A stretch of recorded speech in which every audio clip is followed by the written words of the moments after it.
Chicken കറി ഉണ്ടാക്കുന്നത് എനിക്ക് നോക്കാം. ഈ ചിക്കൻ കറി ചപ്പാത്തിയുടെ കൂടെ അല്ലെങ്കിൽ ബസ്മതി റൈസിൻ്റെ കൂടെ അല്ലെങ്കിൽ ഫ്രൈഡ് റൈസിൻ്റെ കൂടെ കഴിക്കാനൊക്കെ പറ്റിയ നല്ല ടേസ്റ്റുള്ള ഒരു ചിക്കൻ കറിയാണിത്. ഈ ചിക്കൻ കറി ഉണ്ടാക്കിയെടുക്കാനും നല്ല എളുപ്പമാണ്. ഈ ചിക്കൻ കറി കുറച്ച് റിച്ച് ആയിട്ടുള്ള ഒരു കറിയാണിത്. ഇതിലേക്ക് കാഷ്നട്ടൊക്കെ അരച്ചിട്ടാണ് ഈ കറി ഉണ്ടാക്കുന്നത്. അതുകൊണ്ട് തന്നെ ഇതിൻ്റെ ഗ്രേവി കുറച്ച് തിക്കായിട്ടിരിക്കും. നമ്മൾ റെസ്റ്റോറൻറ്റിലൊക്കെ പോയിട്ട് വാങ്ങിച്ചു കഴിക്കുമ്പോൾ ആ കറിയുടെ ഗ്രേവി നല്ല തിക്കായിട്ടിരിക്കും. അതേപോലത്തെ ഒരു കറിയായിരിക്കും ഇത്. ഈ കറിക്ക് ഒരു നോർത്ത് ഇന്ത്യൻ ടേസ്റ്റ് ആയിരിക്കും. അപ്പോൾ നമുക്ക് നോക്കാം ഇതിലേക്ക് വേണ്ട സാധനങ്ങൾ എന്തൊക്കെയാണ്. അതിന് വേണ്ടിയിട്ട് ഞാനിവിടെ 1 കിലോ ചിക്കൻ എടുത്തിട്ടുണ്ട്. ഈ ചിക്കൻ്റെ പീസുകൾ ഒരു മീഡിയം പീസായിട്ട് കട്ട് ചെയ്തെടുത്തിട്ടുണ്ട്. പിന്നെ വേണ്ടത് സവോളയാണ്. അതിന് വേണ്ടിയിട്ട് 2 വലിയ സവോള നല്ല കനം കുറച്ചിട്ട് സ്ലൈസ് ചെയ്തെടുത്തിട്ടുണ്ട്. ഈ സവോള ഒന്ന് വറുത്തിട്ട് നല്ലൊരു ഗോൾഡൻ കളറാക്കി എടുക്കണം. അത് കഴിഞ്ഞിട്ട് ഈ വറുത്തെടുത്തേക്കുന്ന സവോള ഒന്ന് നല്ല പേസ്റ്റ് പോലെ അരച്ചെടുക്കണം. ഈ കറിയിലേക്ക് ഒരു അരപ്പുണ്ടാക്കണം.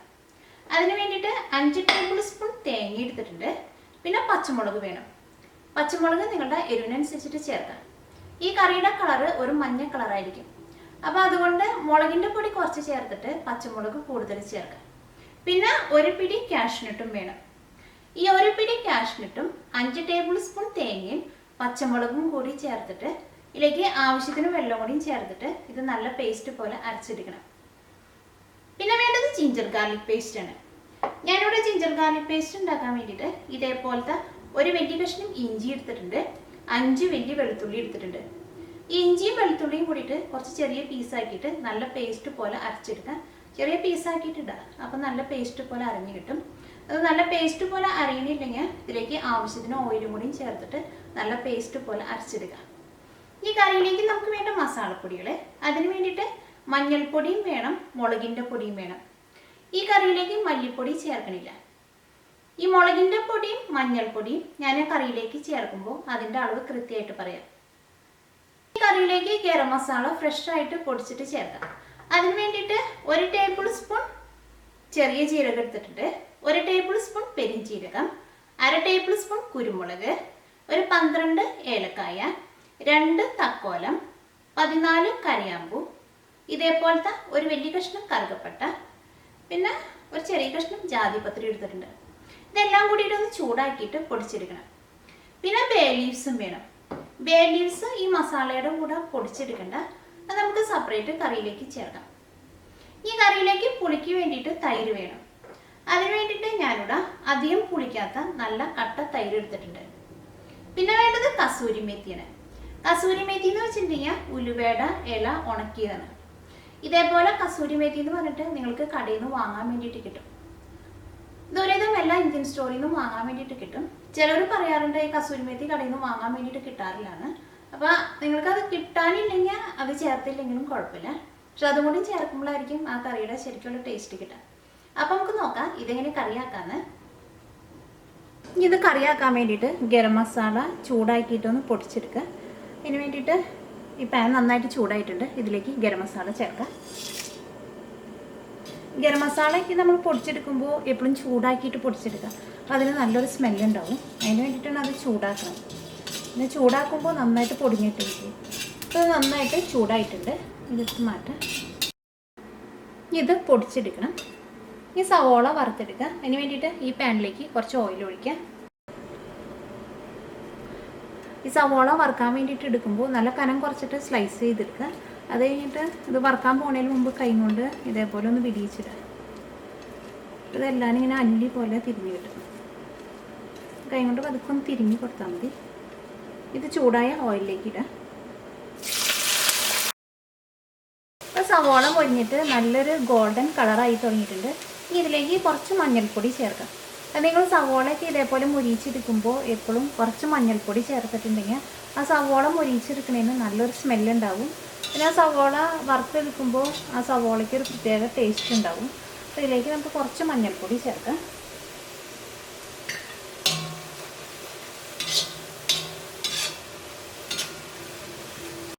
ആ മഞ്ഞൾപ്പൊടിയും ഇതിനകത്ത് കിടന്നിട്ട് മൊരിയണം. അപ്പോൾ ആ സവോള ഒന്ന് മൊരിഞ്ഞ് തുടങ്ങുമ്പോൾ തന്നെ നിങ്ങൾ അതിലേക്ക് മഞ്ഞൾപ്പൊടി ചേർക്കണം. ഇപ്പോൾ സവോള നല്ലൊരു ഗോൾഡൻ കളറായിട്ടുണ്ട്. ഇനി ഇത് ഓയിലിൽ നിന്ന് എടുത്ത് മാറ്റാം. ഇപ്പോൾ സവോള വറുത്തെടുത്തിട്ടുണ്ട്. ഇനി ഇത് നല്ല പേസ്റ്റ് പോലെ അരച്ചെടുക്കണം. ആദ്യം തന്നെ ചൂടാക്കി വെച്ചേക്കണ ഗരം മസാല പൊടിച്ചെടുക്കുക. പൊടിച്ചെടുത്ത് കഴിഞ്ഞിട്ട് നമ്മൾ വറുത്ത് വെച്ചേക്കണ സവോള നല്ല പേസ്റ്റ് പോലെ അരച്ചെടുക്കുക. ഗരം മസാലയ്ക്കും ഫ്രഷായിട്ട് പൊടിച്ചിട്ട് കറിയിലേക്ക് ചേർക്കുമ്പോൾ നല്ല സ്മെല്ലായിരിക്കും. എപ്പോഴും നിങ്ങൾ കറിയൊക്കെ വെക്കുമ്പോൾ ഫ്രഷായിട്ട് പൊടിച്ചിട്ട് ചേർക്കാം. ഈ ഗരം മസാല മുഴുവനും നമുക്ക് കറിയിലേക്ക് ആവശ്യം വരില്ല, അത് കറിയുടെ ടേസ്റ്റിനനുസരിച്ചിട്ട് ചേർക്കാം. ബാക്കിയുള്ള ഗരം മസാല നിങ്ങൾ എടുത്ത് വയ്ക്കുക. ഇതേപോലെ നിങ്ങൾ ചിക്കൻ കറിയൊക്കെ ഉണ്ടാക്കുമ്പോൾ ആ ചിക്കൻ കറിയിലേക്ക് ചേർക്കാം. ഇനി ഇഞ്ചിയും വെളുത്തുള്ളിയും അരച്ചെടുക്കുക. അതിന് വേണ്ടിയിട്ട് ഇഞ്ചിയും വെളുത്തുള്ളിയും കുറച്ച് ചെറിയ പീസായിട്ട് കട്ട് ചെയ്തിട്ട് ചേർക്കുക. ഞാനിവിടെ 5 വലിയ വെളുത്തുള്ളിയും ഒരു വലിയ കഷ്ണം ഇഞ്ചിയാണ് എടുത്തേക്കുന്നത്. ഈ കടയിൽ നിന്ന് കിട്ടുന്ന ജിഞ്ചർ ഗാർലിക് പേസ്റ്റ് ചേർക്കരുത്. അതിൽ അവർ കണ്ടമാനം വിനീഗറൊക്കെ ചേർക്കും. അത് കറിയുടെ ടേസ്റ്റ് തന്നെ മാറിപ്പോവും. ഇതേപോലെ ഫ്രഷായിട്ട് നിങ്ങൾ വീട്ടിൽ അരച്ചെടുക്കുക. ഇത് നല്ല പേസ്റ്റ് പോലെ അരച്ചെടുക്കുക. ഇത് നല്ല പേസ്റ്റ് പോലെ അരഞ്ഞു കിട്ടണില്ലെങ്കിൽ ഇതിലേക്ക് ആവശ്യത്തിന് കുറച്ച് ഓയിലും കൂടി ഒന്ന് ഒഴിച്ചു കൊടുക്കുക. ഇപ്പോൾ ജിഞ്ചർ ഗാർലിക് പേസ്റ്റ് നല്ല പേസ്റ്റ് പോലെ അരച്ചെടുത്തിട്ടുണ്ട്. ഞാൻ അതിലേക്ക് കുറച്ച് ഓയിലും കൂടിയും ചേർത്തിട്ടാണ് ഇത് അരച്ചെടുത്തത്. അത് വെള്ളം ചേർത്ത് അരച്ചെടുത്തിട്ടുണ്ടെങ്കിൽ അത് നമ്മൾ ഓയിലിലേക്ക് ഇടുമ്പോൾ അതെല്ലായിടത്തും പൊട്ടിത്തെറിക്കും. അതുകൊണ്ട് ഓയിൽ ഒഴിച്ചിട്ട് അരച്ചെടുക്കുന്നതായിരിക്കും കുറച്ചും കൂടി നല്ലത്. നമ്മൾ അരച്ചെടുത്ത് കഴിയുമ്പോൾ ഇതിൻ്റെ അടപ്പൻ്റെ ഉള്ളിലുണ്ടാവും അത്യാവശ്യം ജിഞ്ചർ ഗാർലിക് പേസ്റ്റും റെഡി ആയിട്ടുണ്ട്. ഈ ജാറൊന്ന് കഴുകി എടുത്ത് കഴിഞ്ഞിട്ട് വേണം ഇതിലേക്ക് തേങ്ങയും കാഷ്നട്ടും പച്ചമുളകും കൂടിയിട്ട് അരച്ചെടുക്കാൻ വേണ്ടിയിട്ട്. കാരണം ഈ കാഷ്നട്ടിൻ്റെ പേസ്റ്റ് നമ്മൾ ഏറ്റവും ലാസ്റ്റായിരിക്കും ചേർക്കാം. അപ്പോൾ ഇതിനകത്ത് ചിലപ്പോൾ ഈ ജിഞ്ചർ ഗാർലിക് പേസ്റ്റ് ഉണ്ടാവുകയാണെങ്കിൽ അതിൻ്റെ ആ പച്ച ടേസ്റ്റ് ചിലപ്പോൾ കറിക്ക് വരും. ഈ കാഷ്നട്ടും തേങ്ങയും പച്ചമുളകും കൂടിയിട്ട് അരച്ചെടുക്കുക. ഇതിലേക്ക് ഒരു പിടി കാഷ്നട്ട് ചേർക്കുക, പച്ചമുളക് ചേർക്കുക, 5 ടേബിൾ സ്പൂൺ തേങ്ങ ചേർക്കുക. ഇതിലേക്ക് ആവശ്യത്തിന് വെള്ളം കൂടിയും ചേർക്കണം. ഈ തേങ്ങ മുങ്ങിക്കിടക്കാൻ ആവശ്യത്തിന് വെള്ളം ഒഴിക്കുക. തേങ്ങയും കാഷ്നട്ടും പച്ചമുളകും കൂടിയിട്ട് നല്ല പേസ്റ്റ് പോലെ അരച്ചെടുത്തിട്ടുണ്ട്. ഇത് നീക്കി വയ്ക്കുക. ഈ വറുത്തെടുത്തേക്കുന്ന സവോളയും നല്ല പേസ്റ്റ് പോലെ അരച്ചെടുക്കുക.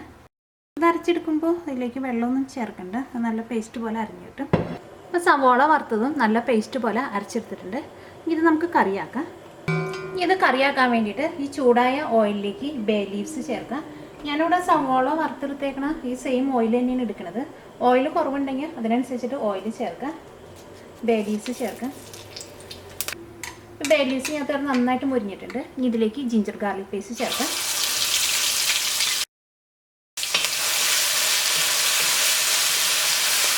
ഈ ജിഞ്ചർ ഗാർലിക് പേസ്റ്റ് ഇതിനകത്ത് കിടന്നിട്ട് നന്നായിട്ട് മുരിയണം. അത് കഴിഞ്ഞിട്ടാണ് ഇതിലേക്ക് നമ്മൾ ആ വറുത്തിട്ട് അരച്ച് വെച്ചേക്കുന്ന സവോള ചേർക്കാൻ വേണ്ടിയിട്ട്. വലിയ ടൈപ്പ് ബേ ലീവ്സ് ഒക്കെ ആണെങ്കിൽ ഒരു 2 എണ്ണം ചേർത്താൽ മതി. ഇപ്പോൾ ജിഞ്ചർ ഗാർലിക് പേസ്റ്റ് ഇതിനകത്ത് കിടന്ന് നന്നായിട്ട് മുരിഞ്ഞിട്ടുണ്ട്. ഈ തീ പതുക്കെ ഒന്ന് കുറച്ച് വയ്ക്കുക. ഇതിലേക്ക് നമ്മൾ അരച്ച് വെച്ചേക്കുന്ന സവോളയുടെ പേസ്റ്റ് ചേർക്കാം. ഇതും ഇതിനകത്ത് കിടന്നിട്ട് നന്നായിട്ട് മിക്സ് ആവണം. ഒരു മീഡിയം ഫ്ലെയിമിൽ വയ്ക്കാം. ജിഞ്ചർ ഗാർലിക് പേസ്റ്റ് മുരിഞ്ഞ് കഴിഞ്ഞിട്ടുണ്ടെങ്കിൽ പിന്നെ ഒരു മീഡിയം ഫ്ലെയിമിൽ വെച്ചിട്ട് വേണം ഈ സവോളയുടെ പേസ്റ്റ് ചേർക്കാൻ വേണ്ടിയിട്ട്. മഞ്ഞൾപ്പൊടി ചേർക്കുക. ഒരു 3/4 ടേബിൾ സ്പൂൺ മഞ്ഞൾപ്പൊടി ചേർക്കുക.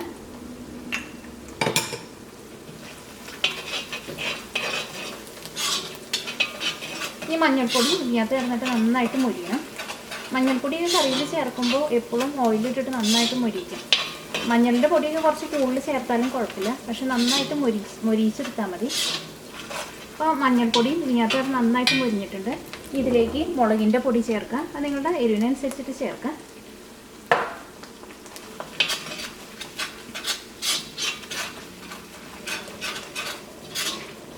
ഈ മുളകിൻ്റെ പൊടിയും ഇതിനകത്ത് കിടന്നിട്ട് നന്നായിട്ട് മുരിക്കണം. മുളകിൻ്റെ പൊടി പെട്ടെന്ന് മുരിയും. മഞ്ഞളിൻ്റെ പൊടി മുരിഞ്ഞെടുക്കാൻ വേണ്ടിയിട്ട് കുറച്ച് സമയം എടുക്കും. അപ്പോൾ മുളകിൻ്റെ പൊടി ഇതിനകത്ത് കിടന്ന് നന്നായിട്ട് മുരിഞ്ഞിട്ടുണ്ട്.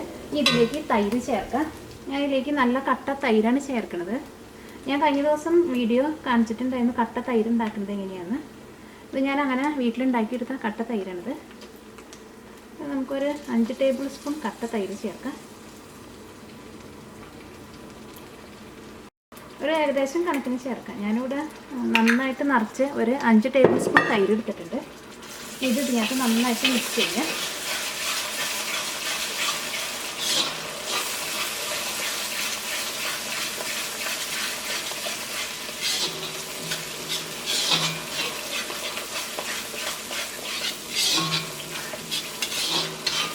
ഇപ്പോൾ തൈര് ഈ മസാലയിൽ നന്നായിട്ട് മിക്സ് ആയിട്ടുണ്ട്. ഇതിലേക്ക് ചിക്കൻ ചേർക്കാം. ഈ തീ നന്നായിട്ട് കൂട്ടി വയ്ക്കാം. ഈ ചിക്കനിലേക്ക് ആവശ്യത്തിന് ഉപ്പ് ചേർക്കാം. ഉപ്പൊക്കെ ചേർക്കുമ്പോൾ ആദ്യം കുറച്ച് ചേർക്കാം. അത് കഴിഞ്ഞിട്ട് പിന്നെ കറിയൊക്കെ നന്നായിട്ടൊന്ന് തിളച്ച് കഴിഞ്ഞിട്ട് പിന്നെ ടേസ്റ്റ് നോക്കിയിട്ട് വേണമെന്നുണ്ടെങ്കിൽ രണ്ടാമതും ചേർത്താൽ മതി. ഇതിലേക്ക് തേങ്ങയും കാഷ്നട്ടും പച്ചമുളകും കൂടിയിട്ട് അരച്ച് വെച്ചേക്കുന്ന പേസ്റ്റ് ഈ കറി ഒരു 3/4 ഭാഗം വേവായിട്ട് മാത്രമേ ചേർക്കുള്ളൂ. അതെന്തുകൊണ്ടാണ് അങ്ങനെ ചേർക്കേണ്ടത് എന്തുകൊണ്ടാണെന്ന് വെച്ചിട്ടുണ്ടെങ്കിൽ കാഷ്നട്ട് ചേർത്തത് കൊണ്ട് അത് കറിയിൽ നമ്മൾ ആദ്യം ചേർത്തിട്ടുണ്ടെങ്കിൽ കറി പെട്ടെന്ന് അങ്ങോട്ട് തിക്കായിപ്പോയി. അപ്പോൾ ഇതൊരു 3/4 ഭാഗം വെന്ത് കഴിഞ്ഞിട്ട് മാത്രം ഇതിലേക്ക് ആ പേസ്റ്റ് ചേർത്താൽ മതി. ഇതിലേക്ക് ഗരം മസാല ചേർക്കാം. ഗരം മസാല നിങ്ങളുടെ ടേസ്റ്റിനനുസരിച്ചിട്ട് ചേർക്കാം. ഗരം മസാല ആയിരുന്നാലും ആദ്യം കുറച്ച് ചേർക്കാം. അത് കഴിഞ്ഞിട്ട് പിന്നെ കറിയുടെ ഏറ്റവും ലാസ്റ്റ് ടേസ്റ്റ് നോക്കിയിട്ട് വേണമെന്നുണ്ടെങ്കിൽ രണ്ടാമതും ചേർക്കാം. ഞാൻ അതിലേക്ക് 1.5 ടേബിൾ സ്പൂൺ ഗരം മസാല ചേർത്തിട്ടുണ്ട്. ഈ കറിയിലേക്ക് കുറച്ച് വെള്ളം കൂടിയും ചേർക്കാം. ചപ്പാത്തിയുടെ കൂടെയൊക്കെ കഴിക്കുമ്പോൾ കറിക്ക് കുറച്ച് ഗ്രേവി വേണം. അപ്പോൾ നിങ്ങൾക്ക് ഗ്രേവി എന്തോരം വേണമെന്നുണ്ടെങ്കിൽ അതനുസരിച്ചിട്ട് ഇതിലേക്ക് വെള്ളം ചേർക്കണം. ഈ തീ നന്നായിട്ട് കൂട്ടി വയ്ക്കാം. കറി നന്നായിട്ട് തിളച്ച് കഴിഞ്ഞിട്ട് പിന്നെ കറി ഒന്ന് ഇളക്കി കൊടുത്ത് കഴിഞ്ഞിട്ട് വേണം പിന്നെ ഒരു മീഡിയം ഫ്ലെയിമിൽ ഇടാൻ വേണ്ടിയിട്ട്. അതെപ്പോൾ കറി വെക്കുമ്പോഴും ആദ്യം തീ നന്നായിട്ട് കൂട്ടി വയ്ക്കണം. കറി ആദ്യം നന്നായിട്ട് തിളയ്ക്കണം. കറി നന്നായിട്ട് തിളച്ചിട്ടുണ്ട്. ഈ കറി ഒന്ന് ഇളക്കിയിട്ട് കൊടുക്കാം. ഇടയ്ക്ക് കറിയൊന്ന് ഇളക്കിയിട്ട് കൊടുക്കണം. കട്ടിയുള്ള പാനൊക്കെ ആണെങ്കിൽ കറി അടിയിൽ പിടിക്കില്ല. പക്ഷെ നിങ്ങൾ കറി ഉണ്ടാക്കുമ്പോൾ നല്ല കനം കുറഞ്ഞ പാനൊക്കെ ആണെങ്കിൽ കറി ഇടയ്ക്കിടയ്ക്ക് ഇളക്കിയിട്ട് കൊടുക്കണം. അത് ഇളക്കുമ്പോൾ എപ്പോഴും സൈഡിൽ നിന്ന് മാത്രം ഇളക്കാണ്ട് കറി അടിയിൽ നിന്നും ഇളക്കി കൊടുക്കണം. ഇനി ചിലപ്പോൾ സെൻറ്ററിലൊക്കെ ആയിട്ട് ചിലപ്പോൾ അടിയിൽ പിടിക്കും. ഈ കറി നന്നായിട്ട് തിളച്ചിട്ടുണ്ടെങ്കിൽ ഒരു 15 മിനിറ്റിനുള്ളിൽ ഈ ചിക്കൻ കറി നമുക്ക് വെന്ത് കിട്ടും. ചിക്കൻ കറിയൊക്കെ നമ്മൾ കുറേ നേരം ഇട്ടിട്ട് വേവിക്കരുത്. ചിക്കൻ കറി ആയിരുന്നാലും അതേപോലെ ഷ്രിമ്പൊക്കെ ആയിരുന്നാലും കുറേ നേരം ഇട്ടിട്ട് വേവിച്ചിട്ടുണ്ടെങ്കിൽ അത് റബ്ബർ പോലെയാവും. ഇതൊരു 3/4 ഭാഗം വെന്തിട്ടുണ്ട്. ഇതിലേക്ക് നമ്മൾ അരച്ച് വെച്ചേക്കണം ആ തേങ്ങയും കാഷ്നട്ടും പച്ചമുളകും കൂടിയിട്ടുള്ള പേസ്റ്റ് ചേർക്കാം. കാഷ്നട്ട് ചേർത്തേക്കണേനും ഈ കറി നന്നായിട്ടൊന്ന് തിളച്ച് കഴിയുമ്പോൾ ഇത് പെട്ടെന്ന് നമുക്ക് തിക്കാവും. നിങ്ങൾക്ക് കറിയിൽ കുറച്ചും കൂടി ഗ്രേവി വേണമെന്നുണ്ടെങ്കിൽ അതനുസരിച്ചിട്ട് വെള്ളം ചേർത്ത് കൊടുക്കാം. ഈ കാഷ്നട്ടിൻ്റെ കൂടെ കുറച്ചും കൂടി വെള്ളം വേണമെന്നുണ്ടെങ്കിൽ ചേർക്കാം. കറിയുടെ ടേസ്റ്റ് നോക്കിയിട്ട് ഉപ്പ് വേണമെന്നുണ്ടെങ്കിൽ ഉപ്പോ അല്ലെങ്കിൽ ഗരം മസാല വേണമെന്നുണ്ടെങ്കിൽ ഗരം മസാലയും ചേർക്കാം. ഈ പേസ്റ്റ് ചേർത്ത് കഴിഞ്ഞിട്ടുണ്ടെങ്കിൽ പിന്നെ തീ നന്നായിട്ട് കൂട്ടി വയ്ക്കരുത്. ഒരു മീഡിയം ഫ്ലെയിമിൽ വയ്ക്കാം. മൂടി വയ്ക്കുക. ഒരു 5 മിനിറ്റ് ഒന്ന് മൂടി വയ്ക്കാം. ഇപ്പോൾ കറി ഒരു മീഡിയം ഫ്ലെയിമിൽ വെച്ചിട്ട് ഒരു 5 മിനിറ്റ് കറി നന്നായിട്ട് തിളപ്പിച്ചിട്ടുണ്ട്. ഇതിനകത്ത് നമ്മൾ ചേർത്തേക്കുന്ന തേങ്ങയുടെ പേസ്റ്റൊക്കെ ഇതിനകത്ത് കിടന്നിട്ട് നന്നായിട്ട് വെന്തിട്ടുണ്ട്. ഇതിലേക്ക് കസൂരി മേത്തി ചേർക്കാം. ഞാനിവിടെ ഇത്രയ്ക്ക് കസൂരി മേത്തിയാണ് ചേർക്കുന്നത്. ഇത് കൈ കൊണ്ട് പതുക്കെ ഒന്ന് തിരുമ്മിയിട്ട് ഇതിലേക്ക് ചേർക്കാം.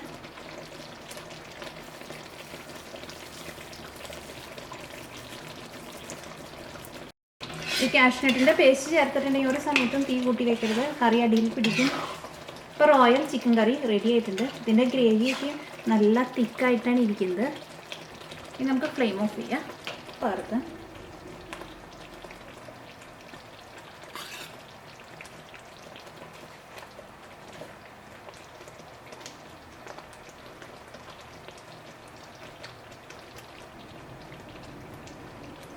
ഇത് ചപ്പാത്തിയുടെ കൂടെ അല്ലെങ്കിൽ ബസ്മതി റൈസിൻ്റെ കൂടെ അല്ലെങ്കിൽ ഫ്രൈഡ് റൈസിൻ്റെ കൂടെ അല്ലെങ്കിൽ നമ്മുടെ ചോറിൻ്റെ കൂടെ കഴിക്കാനും നല്ല ടേസ്റ്റുള്ളൊരു കറിയാണിത്. ഇത് നിങ്ങളെല്ലാവരും ഉണ്ടാക്കി നോക്കാം.